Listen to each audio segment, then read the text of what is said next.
Այսօր մարդիկ եկել են բան են անում, Ղարաբաղ են լացում, ոչ մեկ մեր չափ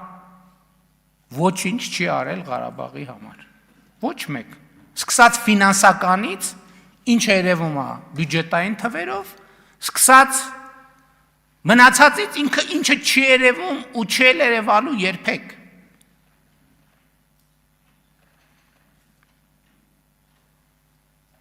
(2018 թվականից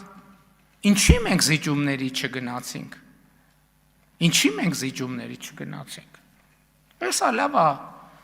իչև տարվա վերջ էտել էտ թեման էլ կպակենք, էտ բանակցային փաթեթներն էլ կհրապարակենք, որովհետև մեզնից զիջման ուզվում էր Հայաստանի ինքնիշխանությունն ու անկախությունը։ Դա այդպես չէր ձևակերպվում, ինչի ձեր կարծիքով են մնացածում ժամանակներում, երբ որ Հայաստանը անկախության հենց հաջորդ օրից,